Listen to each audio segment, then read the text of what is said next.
Hello, everyone, and welcome back to our virtual Mishnah Berurah share. We're holding Mishnah Berurah Chelik Gimel, and Mirtz Hashem today we will be learning Daf Pei Vav Amid Beis. We are continuing to learn Hilchos Shabbos. We pick up today on Pei Vav Amid Aleph, in middle of the words of the Ramah, Siman Shin Beis Sif Aleph. Our learning should be a schus for Achenu Kol Beis Yisrael Hanusunim Batzaru Bashivya Ha'imnim Bein Bayam Ubein Bayabasha Hamakim Yerachem Aleihem V'Yitziam Yitzar L'Rvacha Me'afelu La'Oira Mishibud L'Geula Hashta B'Gala V'Zman Kariv and Emar Amen. Our learning should be a schus Refuah Shalema for Rachel Shava Bas Ittel Freida Mashemeir Ben Esther Fradel Yitzchak Ben Tzion Ben Dusha Tzvi Ben Leah Miriam Chavadasa Bas Rezel Serel Dvar Bas Shashabina Rivka Bas Shira Leah. They should have a Refuah Shalema B'Seich Shar Chole Yisrael. Our learning should also be a schus. The Rebbeinu Shalom should protect and watch over all of our brothers and sisters who find themselves in harm's way. B'chol makom shehem. Okay, so here in Siman Shin Beis, what we have been discussing so far is somebody who wants to shake out a garment. Now, the Mechaber started the Siman discussing somebody who has a black, new garment, and it has some droplets of tal, dew. So it's not a very wet beged, but it does have droplets of water on it, and he wants to take it and he wants to shake it out. The Mechaber said, if this is something that you are makpid on, what does that mean? And we have to be clear about this because this is going to come up later in today's share. Over here in Sif Aleph in the Mechaber, when the Mechaber says that you're not allowed to do this if you are makpid, what he means is, if you would not wear the beged in the condition that it's in, if you look at this fresh, crisp, black garment that has droplets of tal, and you say, I can't wear it like this, so you're makpid alav, you can't wear it like this, and you take it and you shake it out, the Mechaber said, chayiv. That is an Isser Daraisa. Hamanar Tal's Chadash Shchar ben Atal Shaleh Chayiv. It's an Isser Daraisa. What is the Isser? The Isser is the Isser of Melabein, one of the Lamites Malachas, the Isser of doing laundry. Now, as we spoke at length in the previous year, this is a very interesting piece of halacha over here, because on face value, you seem to be telling me that by taking this garment and shaking it out, you are performing the Meleches Isser, the malacha that is also b'daraisa of malabe. Now, if you do a malacha daraisa, like you're telling me it's only also if you're makpid, that's a t'nai in the malacha, that it has to be that, I wouldn't wear the garment the way it is, now it becomes a malacha daraisa. But if I would wear the garment the way it is, that's not a malacha. We usually don't find that. So what we explained is that shaking out a garment that's only slightly damp from tal, from droplets of tal, that is not inherently a maisa of malabein. That is not inherently the malacha. That's not the maisa malacha of malabein, right? If I asked you to draw a picture of somebody doing laundry, that's not what it would look like. Somebody taking and shaking out a garment. So it's not inherently the maisa, the action, the performance of the malacha of malabe. The problem is that when you have a crisp black garment and you go ahead and you shake it out, then in the words of the Mechaber, shahanir yafala k'may kibus. It is yafala. It is something that it can accomplish a decent degree of kibbutz. It is doing something that is going to be kibbutz. It's going to clean the garment in an appreciable way.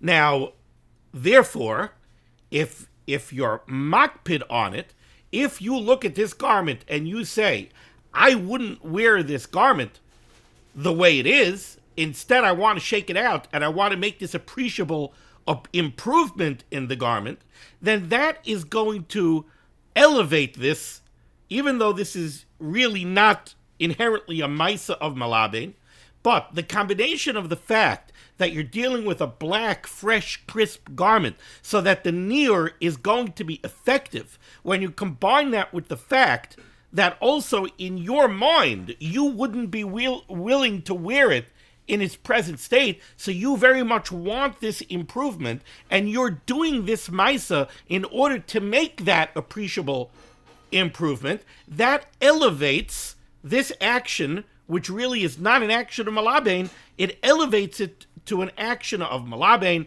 and now it becomes an Isser Daraisa. So that's, in a nutshell, what we learned in the Mechaber over here in Sif Aleph. Now, this is all predicated upon a Gemara in Shabbos, and it's predicated upon a Tosfos that brings down Rabbeinu Hananel's Pirush of the Gemara. You see, the Gemara in Shabbos talks about somebody who shakes out a beged, and says that if you shake out a beged, and it's a black, new beged, and you're makbid, you wouldn't wear it the way it is, that's an Issa Daraisa. But what the Gemara does not say is, what did you shake the beged out of? What did you shake off the beged? The Gemara does not specify that. So over here we have a Machlokes Rishonim. Tosfos brings down the Rabbeinu Hananel, and Tosfos says it must be that you were shaking out the beged mehatal she'olav, from the dew that was on it. Because, reasons Tosfos, he says, in order for this to be elevated to a Maisa of Malabain, you don't have Malabain, you don't have laundering without water. Laundering goes hand in hand with moisture of some kind. So, says Tosfos, it must be that there was moisture involved. Tosfos doesn't want to go ahead and say that it was a soaking wet garment. We saw in the Ramah, if it's a soaking wet garment, there's nothing to talk about. If it's a soaking wet garment, it's definitely going to be Malabain. We're talking about, Tosfos says, that Gemara must be talking about, you're shaking it out, me'atal she'olav. Okay, so we have the Gemara, we have the Tosfos that brings down the Rabbeinu Hananel, and we follow it down through the Mechaber over here in Sif Aleph. But that's Tosfos according to Rabbeinu Hananel. Then there's Rashi. Rashi says no. This Gemara in Shabbos is not talking about shaking out a garment from tal she'olav. This Gemara is talking about shaking out a garment from dust. You have a dusty garment, you want to shake the dust off, so you take the garment, you shake it out, you shake the dust off. Says Rashi, according to Rashi, that Gemara in Shabbos is saying to shake out a dusty garment, if it's a black garment and it's a fresh, crisp garment, and you're makbid on it, you wouldn't wear it with the level of dust that's on it.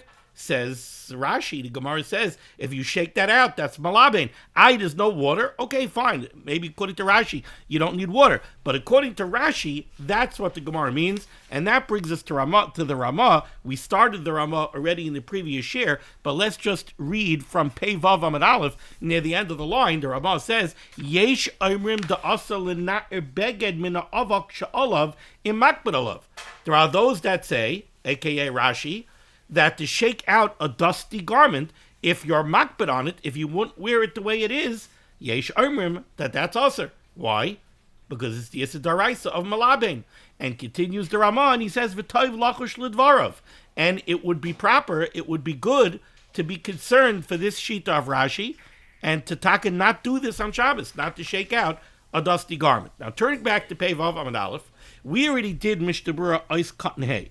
In Mishnah Berurah Ois Katan Hay, the Mishnah Berurah turns around and tells you much of what I just told you. He says that this is following the opinion of Rashi and like-minded Rishonim who say, like Rashi, the Issa Daraisa is the Issa Daraisa of Balabain, and of course it only applies to fresh, crisp, newish garments and black garments, because that's what the Gemara in Masechta Shabbos says. And that's basically Mishnah Berurah Ois Katan Hay. Now turning to Pei Vav Amud Beis, let's see the Mishnah Berurah Ois Katan Vav. The Ramah said, V'toiv lachush l'dvarav. It would be good to concern yourself with this opinion of Rashi and to follow this opinion of the Ramah here, where the Ramah says that better you shouldn't do this. Says the Mishnah Berurah, Ayin be'el Yerabah. Take a look at the words of the El Yerabah Shekasav, who writes, "The Medina yesh iser bazeh," that this is aser me'ikar adin. This is aser. As we paskin like Rashi, the El Yerabah says, Ki harbe rishonim sevim kishitas Rashi, because this is not Rashi in a it's not a shita yichida. This is not only a Rashi. There's a lot of other Rishonim that agree with Rashi. Ayin Sham. When we come up, nevertheless, near it would seem Says the Chavetz Chaim, that you could rely on the Mechaber's opinion that the Gemara in Shabbos is only talking about where there's liquid involved, where you're shaking the beged out of towel, but not if you're shaking it out of dust. Lahakal al yedei eina Yehudi. Mishnah Berurah is saying you want to be makel and you want to ask an eina Yehudi to shake the garment out of dust. He says you could be makel. Especially since sometimes there's an angle of kavod abrius where somebody doesn't have something respectable to go out wearing, so we'll ask a guy to shake the dust off. And therefore, says the Chavetz Chaim, it would be good to be careful. When you come to Shul Shabbos morning, put your hat, put your coat in a safe place, so that it should not fall on the ground, and it will get dusty and dirty, and somebody could come to Chilul Shabbos by shaking it out. So the truth is that halacha l'maisa, most poskim say that we do follow this Ramah here, we do follow Shitas Rashi, that one should not shake out a beged if a beged is dusty. Now, let's remember that even this Ramah, the Ramah is also only talking about a case where you're makbid on it. Now, makbid on it in this context means you look at the garment and you say, I can't wear this. It's too dusty, I can't wear it. Oh, okay, you can't wear it, so that means that you're makbid. And if you're makbid, you can't shake it out. That's what the Mishnah Berurah is saying over here. That's what the Ramah is saying. If it's dusty to the extent that you wouldn't wear it, you can't go ahead and shake it out. Now, there's one last phrase over here in the Ramah, where the end of the top line, Pevav of the base, the Ramah makes a very important chiluk over here that we need to understand. You would be allowed to shake feathers off of a beged on Shabbos. Siman Shin Lamed Zayin. Says the Mishnah Berurah is cut in Zayin, mutter lahasir, she'ein zeh doime lelibun, because shaking out a beged off of feathers that lay on its surface, that is not laundering. Why? She'ein hanoitzaitz techuvin b'soichai kamay hamayim v'ha'ofar. In the Mechaber, we spoke about shaking out a garment from moisture, from towel that's on it. The Ramah, according to Rashi, is talking about shaking out a garment from dust. The dust is somewhat embedded, if you will. I can't think of a better word. It's embedded in the fibers of the garment. So you are extracting the dust from the garment when you shake it out. That's when you can have a concern of melabein. But the feathers, in the words of the Mishnah Berurah, she'ena noitzaitz techuvin b'soichai.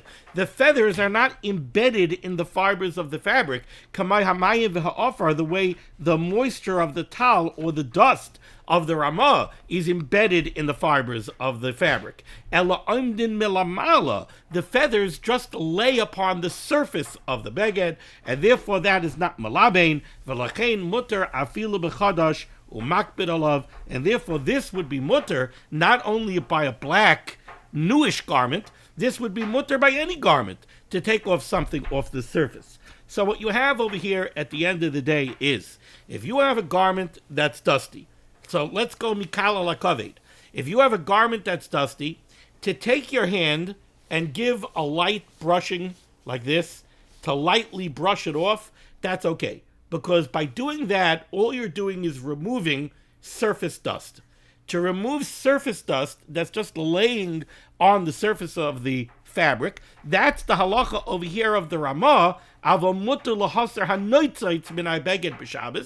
Mishnah Berurah explains, because that's not embedded in the fibers of the fabric. Now we have to be very careful. That means what I just said. It means a light brushing. It doesn't mean rubbing.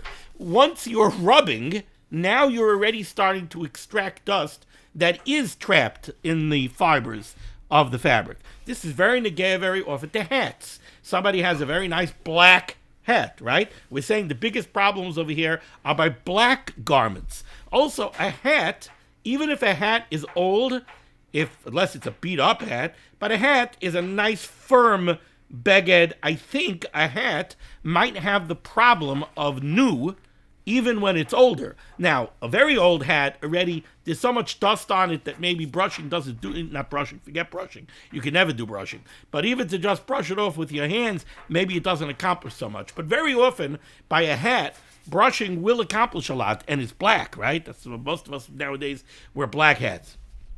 Okay, so by a hat, this is very often very negaya. Somebody drops his hat on the floor, it gets dusty. He looks at it, oh no, my hat's all dusty. What are you allowed to do? What are you not allowed to do? So to take your hand and just give it a very light brushing to take off what's on the surface, that you're allowed to do. But to start extracting dust that is in the nap or in the fibers of the hat, you're not allowed to do that. I've seen some people who think, oh, you're not allowed to brush a hat in Shabbos, but you're allowed to use your hands. No, that's not true. You're not allowed to rub your hat with your hand to go extract dust from it either. All you're allowed to do is give it a very light brushing with your hand. You're not allowed to do more than that. Also, to shake out a beged from dust. That's the Ramah over here. If you have a beged and it's dusty, to go ahead and shake it out is going to be problematic because of Shitas Rashi that holds that could be an Isser Daraisa. Okay, now let's move along here to Sif Beis. Sif Beis is a very interesting sif that touches upon the malacha of makeh b'patish. Now, the words makeh b'patish literally mean banging with a hammer. What is the malacha of makeh b'patish? So the malacha of makeh b'patish was back in the day when a craftsman would make a keli, especially if you think of a blacksmith. A blacksmith works with a hammer and an anvil, right? And he has his metal, his heated up metal that he's working with to bang it into a shape.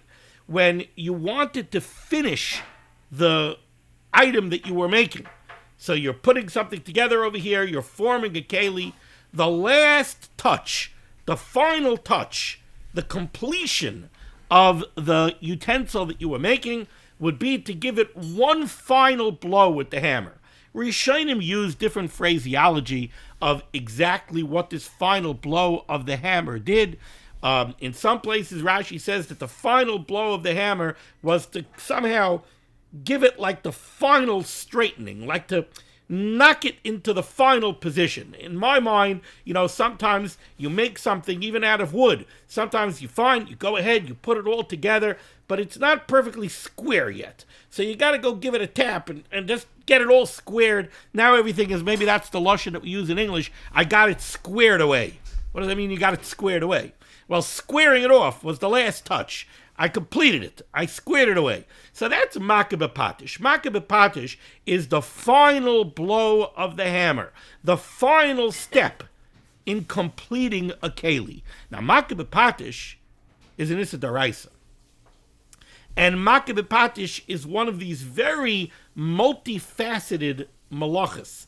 There are a lot of different permutations of makeh b'patish. So makeh b'patish is something that comes up very, very often. So to give you an example, makeh b'patish, right, according to the explanation that I just gave you, it's the final step. But makeh b'patish is not only the final step. Makeh b'patish also applies sometimes to making improvements on something that is already usable the way it is, but you're improving it. You're repairing it. This will fall very often under the rubric of what we call tikkun moneh, repairing a keli. Tikkun moneh is very often a d'Rabbanan, but I'll tell you what falls under makeh b'patish also.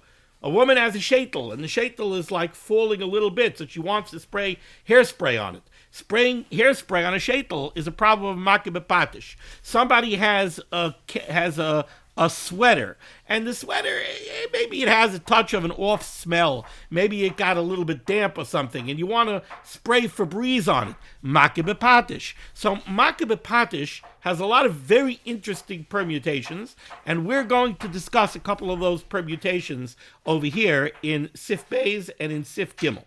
Says the Mechaber in Sif Beis, ha'loiket yaboilois she'al gabe begodim. What are yaboilois? So we know the word yaboilois sometimes from blisters. Yaboilois really means like bumps or clumps or lumps. I think lumps is a better word. Wow. Lumps, bumps, and clumps. So a lump is maybe a better word. Haloiket yaboilois sha'al gabe begodim. If somebody pulls off a lump that's on a piece of fabric, that's on a garment. Now, what the Mefarshim explain over here, and again, this is coming from a Gemara in Shabbos and Daf Ayin Hey, when the Gemara talks about pulling these things off, what the Gemara seems to be referring to, according to the Rishonim, is when they weave fabric, right? So you weave fabric, and you've got the yarn going in the two different directions, especially when you're dealing with the Erev string, the one that goes back and forth across the threads that are set up on the loom, the one that you're throwing back and forth. That's a very, very, very long piece of yarn, right? The yarn that goes, that's set up on the loom, so that maybe has a fixed length. But the ball of yarn that you're passing back and forth and back and forth and back and forth, that's a very, very long, continuous piece of yarn. Sometimes it would rip. What would they do if it rips? If it rips, they would knot it. They would knot the two ends together and continue the weave. Now what happens where the knot was? Where the knot is, in the fabric now, you'll get a bump in the fabric. So now, instead of having a nice, smooth piece of fabric, if it's a long bolt of cloth that they were weaving, and the thread ripped a bunch of times, if the Erev thread ripped a bunch of times, then in a lot of places there are knots, and in a lot of places there are these lumps. So you would want to go pull out those lumps and extract those lumps from the fabric, so you should have a nice, smooth fabric. So what happens if somebody has a beged, somebody has a sweater, and on his sweater, he notices some of these lumps, so he wants to pull them off. That's what we're talking about over here. Haloiket yaboiloi shel gabe begodim. Somebody pulls out these lumps on the beged. Kigoin elu hayaboilois. For example, these lumps shebekleat semer, that would be on woolen fabrics, hanisharim bahem min ha'ariga, that they're leftovers from the weaving. Those are those knots that were done during the weaving. Says the Mechaber, chayiv mishum makeh bepatish. This would be an Issur Daraisa of makeh bepatish. Now, how is this makeh bepatish? Makes perfect sense, because you go ahead and you weave the cloth. Then you take the woven cloth and you fashion it into a beged.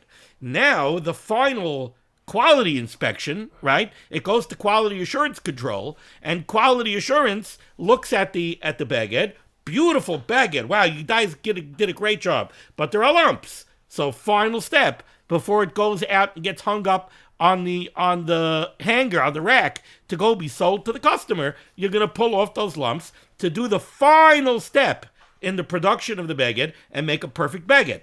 So this is classic makeh bepatish. This is makeh bepatish 101. So haloiket yaboiloi shel gabe begodim konelu yaboiloi shebekleat semer nishar behem min ha'ariga chayiv mishum makeh bepatish. Okay, sounds perfect. Now the Mechaber throws in a very interesting line. V'hu sheyakpid aleim. But this is only if you're makpid. Now right away we have to pause here, and I have to explain to you that this makpid is not the same makpid that we were talking about in Sif Aleph. In Sif Aleph, when it came to the malacha of malabain, when we were talking about shaking out a beged, over there also, both the Mechaber and the Ramah said it's only negeya if the person is makpid. Now, what did makpid over there mean? Makpid over there meant if the person says, I will not wear the beged in its current state, that means he's makpid on the level of, shall we say, uncleanliness of the beged. He's a makpid on what the beged looks like. He will not wear it. He refuses to wear it as is. Then, if he shakes it out, it's the malacha of malabin. But if he's not makpid, if he's willing to wear it the way it is, then it doesn't get elevated to the malacha of malabin. That's not what makpid over here means. Over here, when the Mechaber says that pulling out these lumps is makeh bepatish only if you're makpid, it doesn't have to be. He doesn't mean that you're makpid, I won't wear the beged with the lumps. If he won't wear the beged with the lumps and he pulls it out, it's makeh b'patish. But if he will wear it with the lumps, it's not makeh b'patish. That is not what the mechaber means. You would be very tempted to learn the mechaber that way, having seen Sif Aleph. But that's not what it means. What makpid means over here is, why are you pulling out the lumps? Are you pulling out the lumps in order to beautify the beged?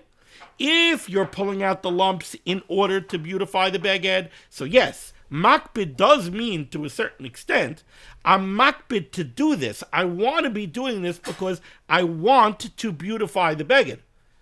Then it's makeh b'patish, even if you would be willing to wear it the way it is.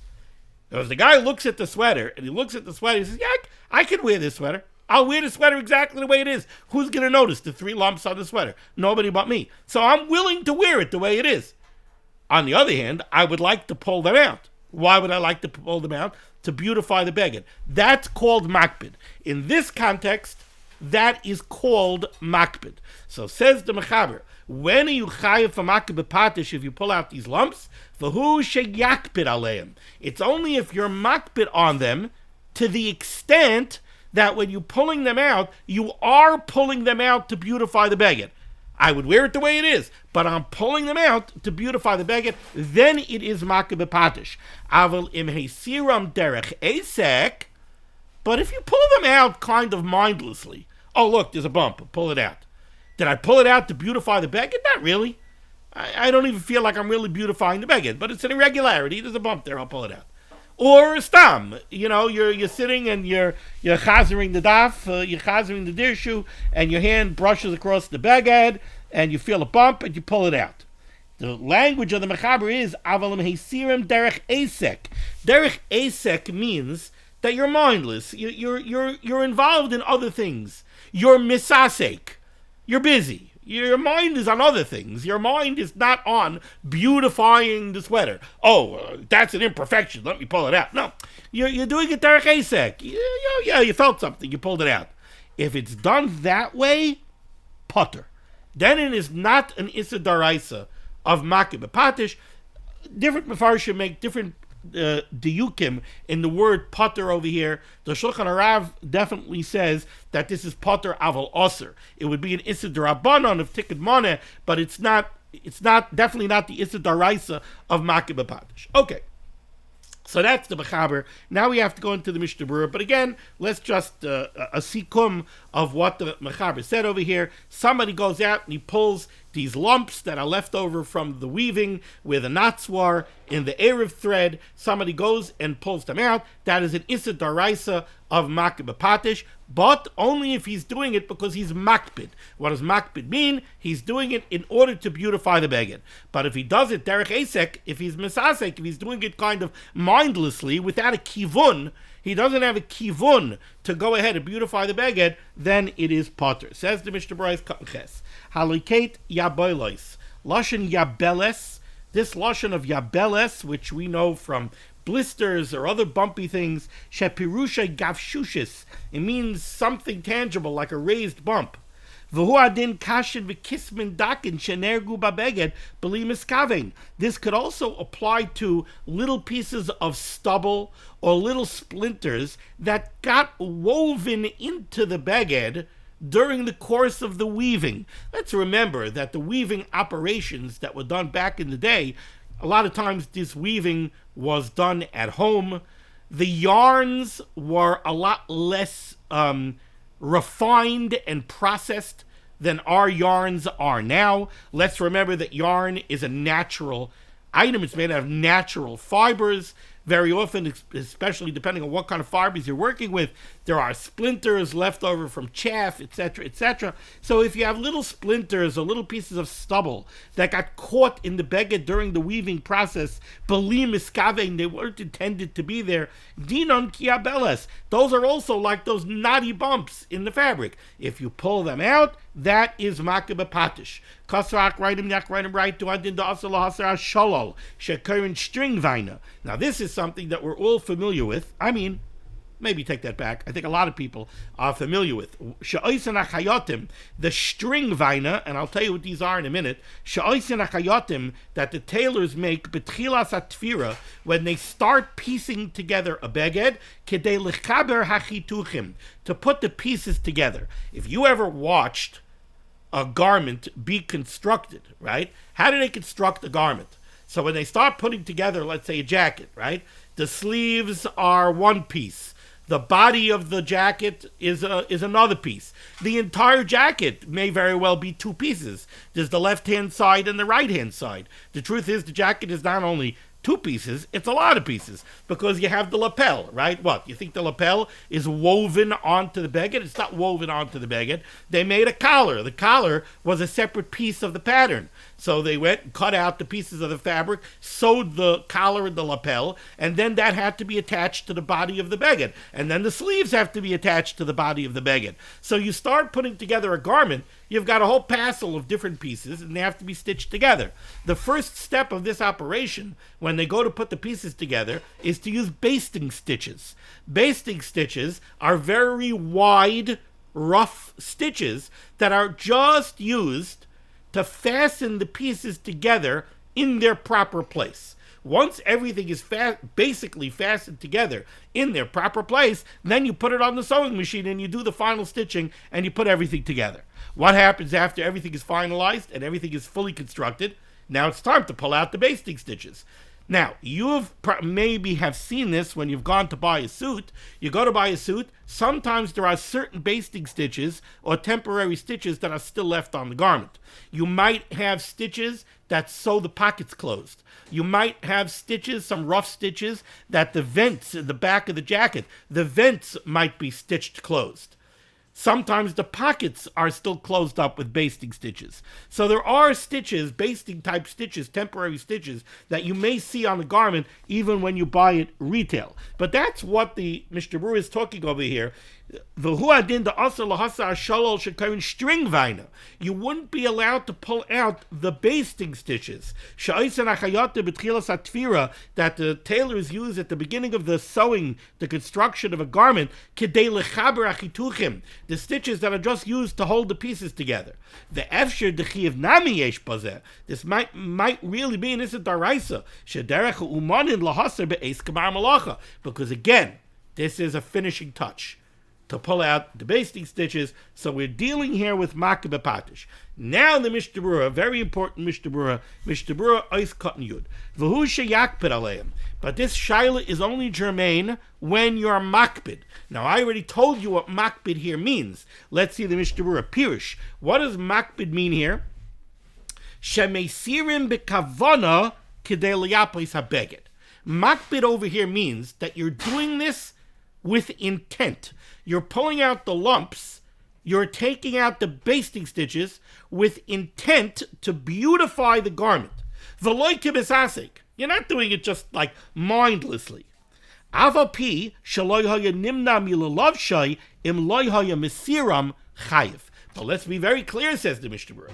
Over here, it doesn't have to be. The Mechaber is not saying that you're only chayiv if you're makpid, that you wouldn't wear the beged without taking out the lumps. No. Over here, you're chayiv even if you would wear the beged without taking the lumps. The only bar that you have to meet over here in order to be chayiv is that you're pulling out the lumps intentionally with the intent to beautify the beged. So long as you do it b'kivun, then you have the problem of Makeh B'Patish, even if you would have been willing to wear the beged as is. Now, why?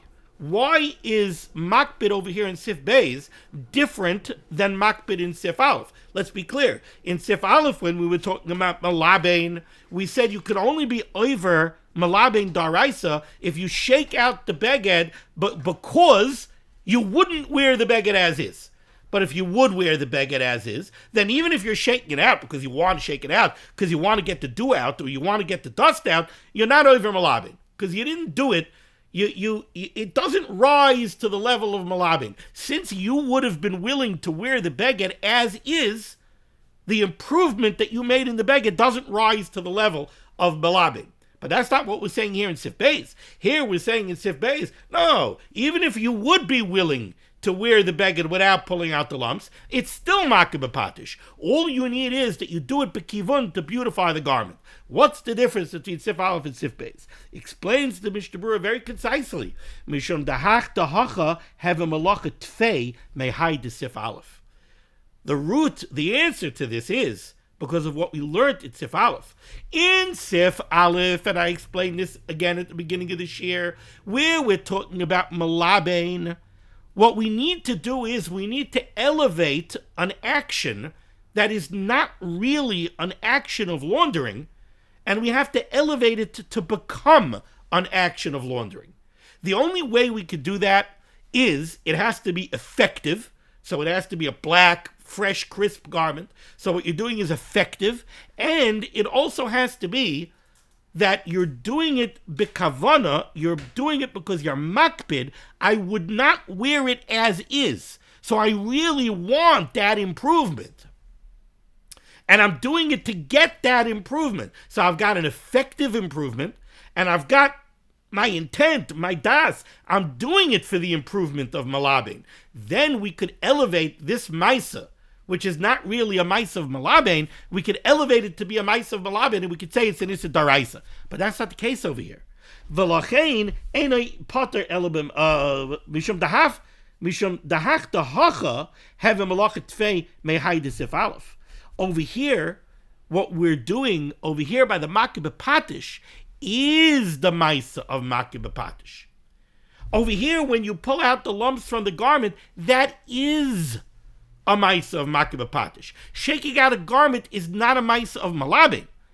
So we need to elevate it to a maisa of malabin. Picking out the lumps off the garment is a maisa of makeh b'patish. We don't need to elevate it to be a maisa of makeh b'patish. V'lachein, says the Mishnah Berurah, einay poter ela b'misasek. So now, the only Torah that you could have is that you did it b'misasek.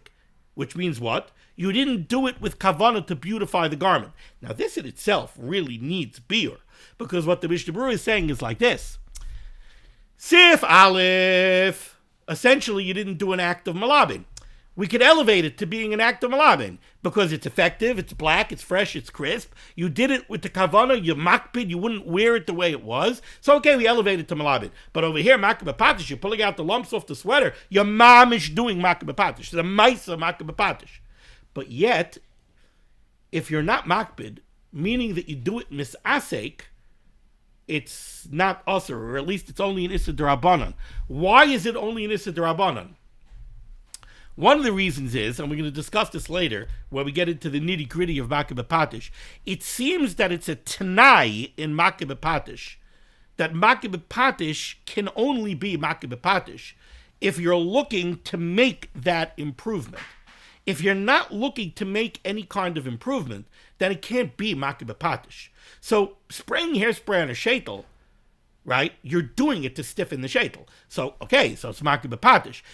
In other words, it doesn't have to be, I'm doing it to put the final touch on the shaitel. No, you don't need that level of kivun, that you're doing it to be makeh b'patish, but you're doing it to make the improvement that it is designed to make. So, yes, pulling the lump out of the sweater is makeh b'patish, but it's only makeh b'patish if you're doing it for the purpose. You're doing it to beautify the garment. If you're not doing it to beautify the garment, if you're doing it misasek, and you're willing to wear it the way it is also, so we can't call it makeh b'patish. But again, we'll have to go into that more when we get into the nitty-gritty of makeh b'patish. V'meina makeh b'mutter. Nope, Kasav Rambam. Kasav Rambam, the Rambam writes, Hamanar talav chadash shchayre k'dei l'na'oisa. Somebody who shakes out a new black beged in order to beautify it. Ulahaser hatziyuv halavan hanislaba. I don't know what this means. The words mean you're doing it to remove the shine that is on the beged. Somehow when these black begadim were new, they had epis a shine. Kederech shehu umanin oisin. The craftsmen, when they finished this black beged, they would shake it out. Somehow it took off a shine on the beged. Chai misha makbid patish, that would be makbid patish. V'meina makbid mutter, if you're not makbid mutter ad kan dvarav. Upirish makbid linyan zeh, gamkein kol shekavanasei kedeli alpis. If you're shaking it out in order to beautify the garment by removing that shine, then it's makbid patish. If you're shaking it out because you want to get some air into the garment, then it wouldn't be makbid patish. Ukabayla inyan yabelas. Ois kat yud aleph. The Mechaber said over here, if you do it derech asek, you're potter. The Sefer HaZechraynos kasav the iser yesh bazeh. See, the Mishnah Berurah brings down from the Sefer HaZechraynos that potter over here means potter avaloser. It's still an iser d'Rabbanan, even if you do it derech asek. Kasav alachas gedolos yashav loizer pishton oitav shel aksusai. Very negaya. If a seed, over here he says a flax seed, fell on your beged, or a little bit of the cholent fell onto your garment, mutter lekalpa, you're allowed to peel it off. The nira, says the Mishnah Berurah, it would seem to me, demu beged chadash v'shachar, if it's a newish black garment, eina mutter lekalpa, rak be'ena makbid. You would only be allowed to peel it off if you're not makbid the way it is. You're willing to wear it the way it is. V'emulach, if it's moist, mekanchoi b'smartut, you could wipe it off gently with a rag, ukidol kamon. So again, this goes back into what we spoke about earlier, that if something is just on the surface of the garment and it's not yet embedded in the fibers, you could remove it if it doesn't take too much to remove it, if you could just wipe it off. Okay, now we go to another loaded sif over here in the Mechaber Sif Gimel.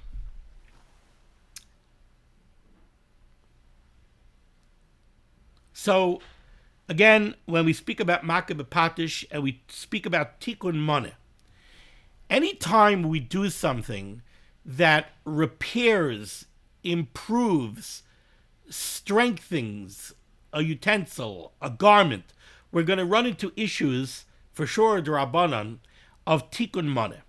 So the Mechaber is going to discuss over here folding clothing. Now, where this is the gay very often, at least for men, is by a talus in shul. You take a talus, your talus has creases in it. And you kind of like having those creases nice and crisp, because when you fold your talus, you fold it on the crease. So you want those creases to be nice and crisp. A pair of pants, you have creases in your pants. And you want to look menschlich, you want a nice sharp crease in your pants. A shirt. You want to put on a shirt Shabbos morning, you want it to be nice and crisp. You don't want a wrinkled shirt. You don't want to go out wearing a wrinkled shirt. A woman has a pleated skirt. She wants the pleats in the skirts to be nice and straight and crisp. She doesn't want to go out with a wrinkled pleated skirt. So definitely you have times where your clothing, you don't want your clothing to become wrinkled. You also want the creases that are supposed to be in your clothing to remain there, and you want them to be nice and sharp and crisp. And the way you put down your clothing, if somebody takes off his suit pants Friday night and he just throws them over a chair, helter-skelter, they could become wrinkled. You just take your shirt and you put it down like a rumpled mess, so then your shirt in the morning could be all wrinkled. You take your pleated skirt and you just drop it somewhere, it won't be nice and fresh and crisp for Shabbos morning. So folding the begadim, putting them down in a nice folded way, that serves to maintain the beauty of the beged, and sometimes even to improve the beauty of the beged. And therefore we could be coming up against issues of tikkun moneh and makbid patish, where we talk about folding begadim. So says the Mechaber, Mikaplim kelim b'Shabbos, you're allowed to fold clothing on Shabbos with certain conditions. First of all, l'tzairich Shabbos l'lav sham b'yom. You're allowed to do this for Shabbos purposes, to wear them on Shabbos. So in other words, the first condition that Mechaber gives over here, it says, realize, folding the garment really risks running afoul of an Issur D'Rabbanan of tikkun moneh. Having said that, the Chachamim relaxed this Issur D'Rabbanan of tikkun moneh to allow you to go ahead and wear the beged in a menschliche way on Shabbos. The truth is, I think I have over here, I'd like to really read to you the language of the Lavush. Let me see if I could find it quickly. You're going to see me like looking at the camera. That's because I'm looking at my camera's on my computer screen, and I'm looking at the Lashon of the Lavush. I have it here on my computer. So the language of the Lavush is like this. He says, Loi hitiru, no, not over there.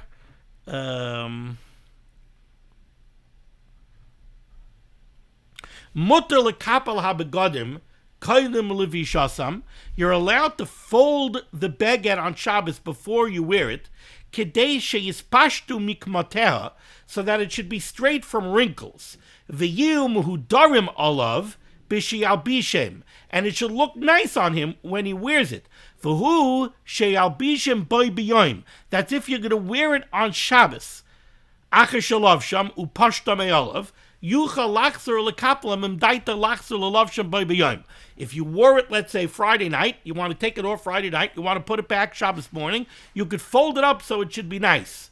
Shenimtza kipol zehu l'tzarech haShabbos, so that the folding is l'tzarech Shabbos.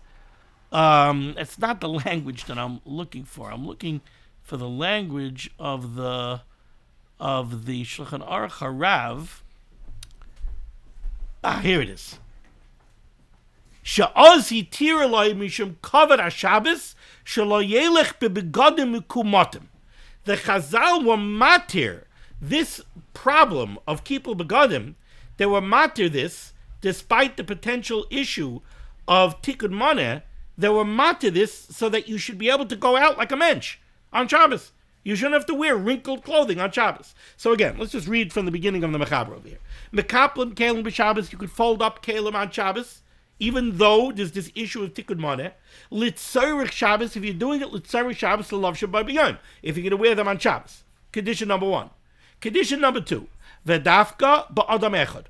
One person alone could fold the garment. 2 people cannot fold the garment together. So like, you know how you fold a long tablecloth, one person goes on one end of the table, the other person goes on the other end of the table, and you fold it together? That, to fold a garment with 2 begadim, that you're not allowed to do. Why?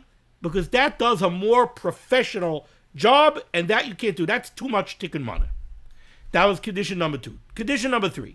Ubachadoshim, you could only do this with new garments, shadayin loy niskapsu, that were not washed yet. What the Mechaber is saying is like this. You could do it with freshly pressed garments. You know why? Because when you do it with a freshly pressed garment, you're not making a very recognizable improvement in the garment by your folding. You just got the suit back from the cleaners. It's freshly pressed. Now, by folding it gently and putting it down neatly, you'll maintain it in a nice way. But it's not like you're going to make a marked improvement in the beged, because it is a new beged. It is freshly pressed. Next condition, ulevanim. And you could do this by white garments. Why could you do this by white garments and not colored garments? Apparently, back in the day, however they processed and dyed their garments, on dyed colored garments, the folding made more of a recognizable improvement, and it was more of a problem of tikkun maneh. And now the last condition over here, ve'ein loy lahachlif. They were only matter you to do this if you don't have anything else to wear. If you have nothing else to wear, you could do this. But if you're missing any of these conditions, usher, then it is usher to go ahead and fold these garments. Says the Mishnah Berurah, Ice cutting Yud Beis, L'tzarech Shabbos. You could fold garments L'tzarech Shabbos, Dimein Mekaplim, because if you don't fold them, Regilim Shemes Kamtim. So you see, what the Mishnah Berurah is telling you is, why are we being matter folding the garment? Tikkun maneh, why are we being matter it? Oh, because if we don't let you fold it, it's going to become wrinkled. You're not going to look like a mensch on Shabbos. Ice cutting Yud Gimel L'lav Shem by B'yom. It's mutter if you're going to wear it on Shabbos. V'lochein, therefore, also l'kapel talis, you're not allowed to fold your talis. Afal pi shemitzvah tzitzis kol hayom. You went to shul for Shachris, you finished Musaf, you can't fold your talis. Why? Because you're not going to wear it again on Shabbos. So now you're doing kipul begadim, you're risking tikkun money for what? Not for Shabbos. You're not going to wear it again on Shabbos. Says the Mishnah Berurah, Avo Bishu Mitzvah Tzitzis Kol Hayom V'Yachal Hisativ Boi, even though there's a Mitzvah Tzitzis all day long, and theoretically, if you wanted to put on your talis by Mincha, you could. But you certainly don't have any plans on wearing your talis again. So you're not folding it, let's say, Shabbos, so it's also. Unless the minig is to wear it by mincha. So the truth is, it would come out, if you're in a small shul, and the shul has one talis, and somebody's going to wear that talis to daven for the Yomid by Shachris, and he's going to wear the talis, and you know that somebody's going to wear the talis again by mincha, so you're in a yeshiva, and the bacharim daven for the Yomid. So you know a bachar is going to daven Shachris for the Yomid, and you know that later a bachar is going to daven mincha for the Yomid. Really, it would seem that you could fold the talis. Now, you need all of the other tanoim to be over here, which I don't know that you're going to have. But if you have a very fresh talis that has sharp creases in it, and it's the only talis that you have, and you're doing it l'tzar Shabbos, it sounds like it could be mutter. But only one person can fold it. Two people can't collaborate to fold it. Because when you do it with two people, you do a more perfect job. Now you're running afoul of tikkun money. If you do a really perfect yekish job by laying down the talis on the bench and folding it perfectly on the bench, that's akin to doing it with two people, because the vart is not one person or two people. The vart is how perfect the job do you do. Ois cotton tezvav, it has to be a fresh garment. Loinus kapsu, it wasn't washed. Levisha kolsha, loinus kapsu heim koshim. As long as it wasn't washed, it's still very firm. Vein memarim likbait, it's not going to wrinkle easily. Vein choshav akipol tikkun kolkach. So the folding is not such a powerful act of tikkun moneh. Ad sheyir nirikim esakin moneh. I think also freshly pressed clothing, you're not doing such a tikkun moneh by folding it. Somehow by dyed garments it was more effective. The folding accomplished more. And it has to be that this is the only one you have to wear.